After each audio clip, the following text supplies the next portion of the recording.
Artur Kongo bilan qanaqa bo'lishidan qat'iy nazar baribir Kongo bilan o'ynaymiz.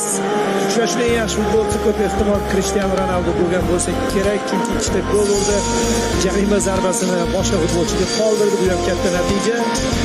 Abduvohid Ne'matov esa bugun o'z darvozasi daxlsizligini ta'minlay olmadi. Qiyin edi, og'ir uchrashuv o'tkazdik.